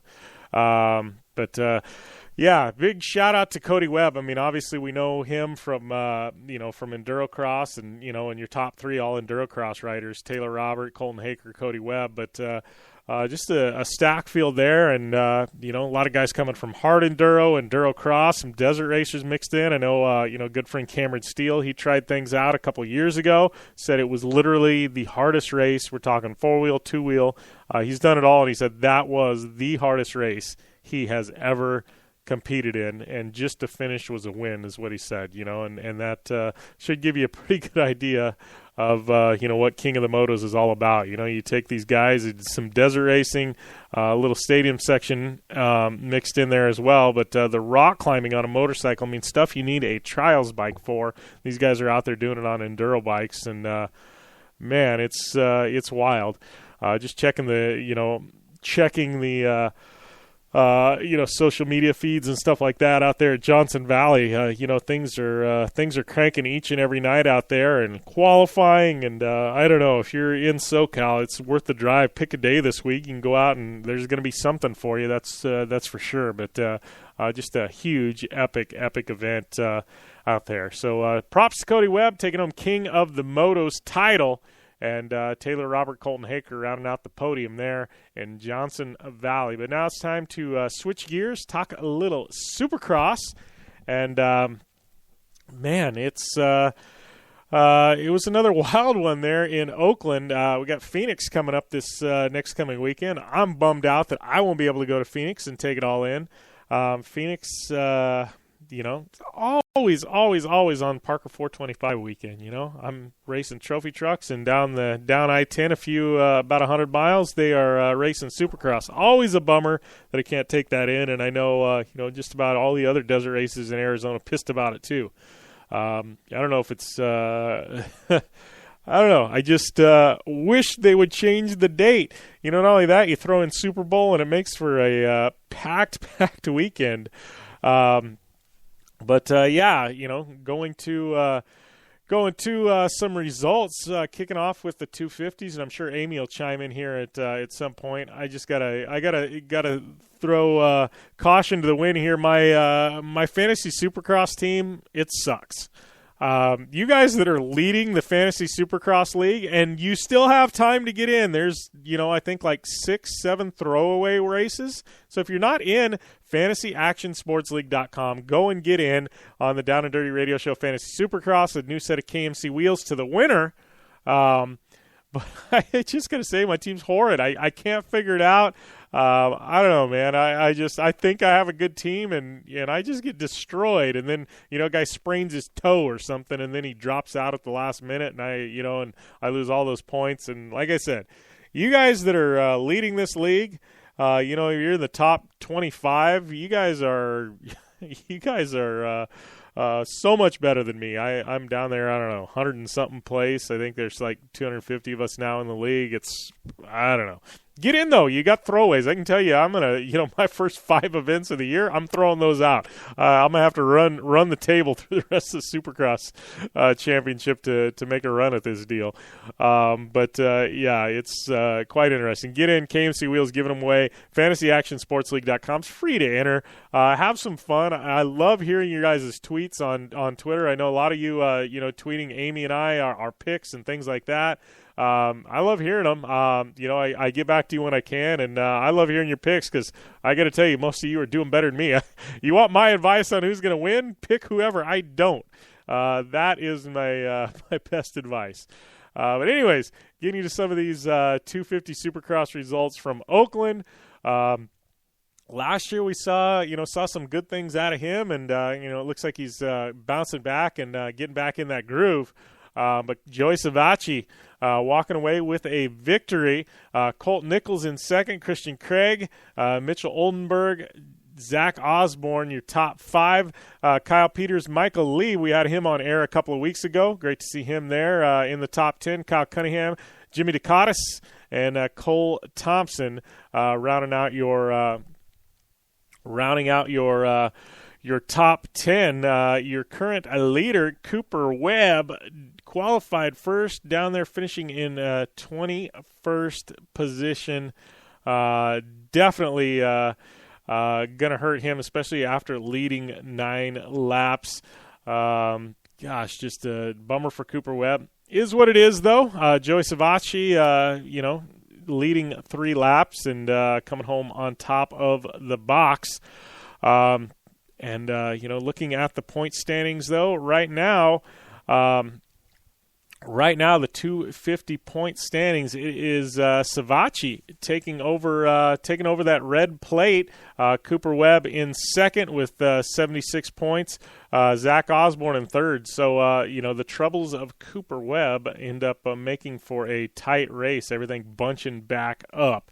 And then moving over to your 450s. I don't know, what can you say? I mean, do we even need to call it again? It was all Ryan Dungey.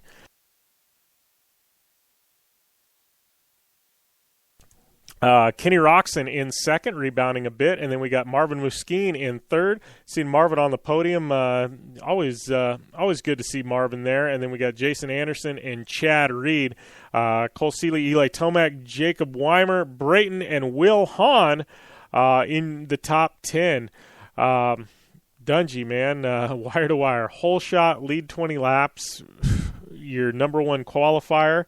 It's just I don't know, man. It's perfect weekend, I guess. I don't know. It doesn't get much better. Dungey, I mean, all the naysayers, he takes it easy. He's just there.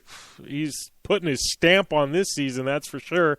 Keeping that number 1 plate and just, hey, you're gonna have to come get me. And I think all these other riders, they're definitely going to have to elevate their game to keep up with Ryan Dungey. I mean, I don't know. I mean, they're going to have to do it. Obviously we've seen some speed out of Reed from Roxon.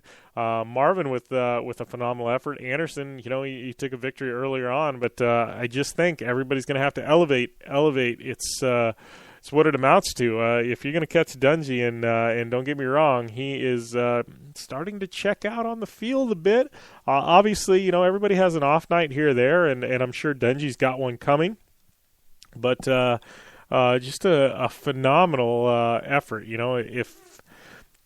If this season continues out this way, I mean, he's already put his stamp as a guy that's got a Hall of Fame career, but this season could be the exclamation point on that. I mean, this is a little Ryan Villopoto-esque. I mean, we thought Villopoto was just a man amongst boys. We're seeing that with Dungey this year. It's not. it's not if he's going to win, it's when he's going to win. I mean, it's, he's going to win every single night until somebody catches him. Point standings, though, Dungey 97. We got Anderson and Reed both with 75 apiece. I guess Anderson takes the tiebreaker because he's got a victory there. But they're both sitting there with 75. And, I guess, almost a full race lead over everyone else. I mean, they need Dungey to take a night off at this point. We got Rocks in there with 73. He's, only a few points back as well. Seeley, Tomac, Marvin, Brayton, Weimer, Millsaps, they're all in the top 10, but I don't know. I mean, at this point, it's all Dungey. I mean, I was high on him going into this year. I really thought that we were going to see somebody else fight him a bit, but he's, much as Tucker Hibbert's doing in snowcross, Dungey just dominating in the 450s. It's a long season, though. Definitely a long season. And anything can happen. But right now, it's just a phenomenal season by Ryan Dungey. Looking at the track layout there in Phoenix this weekend, University of Phoenix Stadium. I'm over there on Supercrosslive.com. I love they've got all the 3D track layouts and a little bit different track. Very, very fast.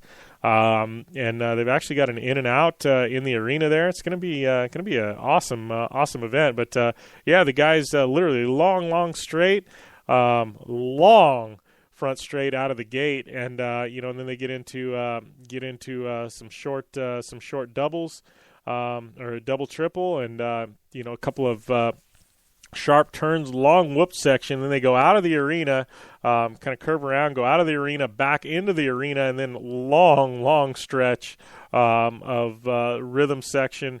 Got the finish line jump, and then make a corner, and then a long stretch again, almost the full length of that opening gate drop. They run again. It's a very, very unique track, one that we haven't seen in quite some time. It seems like this year they really have pulled out some interesting layouts. I mean, I'm looking at the one at Petco for round 6, and it's another one that's that's pretty unique. I mean, the track designers have. It's like they're trying to pull out all the stops. We've seen a couple of bridges this year. The Georgia Dome, that one's got some insane whoop sections. The one in Canada is going to be epic at the Rogers Center. Ford Field, they actually go up into the bleachers, almost a turn, kind of like we see at Monster Energy Cup. A lot of crossovers there in Santa Clara. Just some cool track layouts. As I continue to talk here, we're just going through the list of tracks. Some insane whoops there at Foxborough. MetLife is it's a pretty traditional track, other than the crossover jump or the over under. And then Sam Boyd wrapping things up. We always see some interesting tracks there. But props to them for definitely thinking out of the box. I don't know if we've seen this much this variation in track design yet this year, but definitely looking forward to the one in Phoenix. Going to be a fun one. Too bad I can't be there in person. Definitely a bummer. But, Supercross, I'm sure if Amy pipes back in, she's busy. She's a working girl. She's, got jobs going off and on during the day, and, a lot of hustle out of her. So, hopefully she can chime back in at some point in the show. But if not, always great to have her when we do. But, Best in the Desert this weekend. It's going to be a big one. Stack field with score moving San Felipe. Definitely making this Best in the Desert opener, an open door for a lot of drivers to come and run that wouldn't normally, compete. In Best in the Desert, a lot of the score regulars are coming in and running, and stacked unlimited fields. Obviously limited classes not quite as stacked, but I don't know, man. It's I'm definitely looking forward to it. It's one of I'd say it's one of the most diverse tracks we run, for those of you that aren't Desert Race fans, and here I go talking back to my season, but I'd say this is one of our most diverse. I mean, you've got high speed, 135 mile an hour straights, in graded roads, rally type roads. Then you've got a lot of technical or sand wash where you pick your line, and the best line, is going to be the fastest, and lines change. So you've got to be very smart on which line you pick in some of these sand washes. Then we've got the Jeep Trail, which is just like it says, also known as the Goat Trail, but the Jeep Trail. Boulders, and you're literally crawling over them in your trucks. I mean, just deep whoops, boulders, really technical for about 10 miles there on the side of a mountain. It's seriously just one of the most diverse courses. You got this huge stadium section, and that can make or break your day right there. We've seen cars flip over, break axles, in that stadium section. You want to push it and be fast, but at the end of the day, you can't go too fast because you might break it in this 8-mile stadium section. It's just a diverse course. Start in downtown Parker on the asphalt and race out of town. Just an awesome race. So did have a couple of questions sent in, over the past week, and get to those. I didn't know if we'd get to them in this show or not, but first one is Shane in Phoenix wrote and said, "Hey, you're going to be out at any of the GRC or Formula Drift events in Phoenix this year?" And so I'm assuming you mean just out or doing radio. I don't know. I can tell you I've got them both penciled in on my calendars. If I don't have any conflicts, obviously I don't work for Formula D and not for GRC anymore. But I would love to go out and do some radio at either or both. It all depends on my schedule. So Formula Drift in Phoenix, that's not a full FD event. That's just a Pro 2, kind of like their Pro-Am type of thing. If I don't do radio out there, I don't know that we do radio, but I definitely want to go out there, check it out, say hey to my boy Jared Deanda. So I'm going to try and be out there, even if it's just for a day. And then GRC Phoenix, I would love to go out there and do some live radio from there. It's been a couple of years since we've done live radio from a GRC event, so I'm going to try and get out there. We'll just see if we can. I don't know. I will definitely let you guys know as we get closer. I'm still filling in the gaps in my schedule this year with the radio show and driving and announcing and TV and racing and all these other things. So we're going to figure it out as the time comes. So I will definitely let you guys know. But I know both dates. I'm very well aware of them. Stoked FD and GRC, both eye in the Phoenix market. Making an investment there, and I will try and support it the best I can. So great hearing from an Arizona listener, and then another, writer writing me. This is a DM on Instagram. Didn't have a name there. I do have their Instagram handle, but I'm not going to give that to you because it's a private account. 19 Texas. How would I get involved in the industry? I'm in Texas. It's hard to do. Yeah, I'm assuming you mean the off-road industry, he did say some very nice things about me. I'm not gonna put feathers in my cap on air, but I think my best advice would be if you want to get involved in the off-road industry. I know you're in Texas. There's definitely some Texas off-road based series. I would say volunteer with a series if you can. Get out there, meet people, shake hands, introduce yourself, tell them, hey, if you ever need any help, I would love to help. It doesn't matter what it is in the pits. Turning wrenches, whatever, I'm here to help, and especially the series. You can volunteer with a series, get involved. My best guess for you, if you really want to get hired on with a race team, Texas is going to be difficult. Most off-road teams are Vegas, SoCal, or Arizona based, but say my best advice to you, learn how to TIG weld.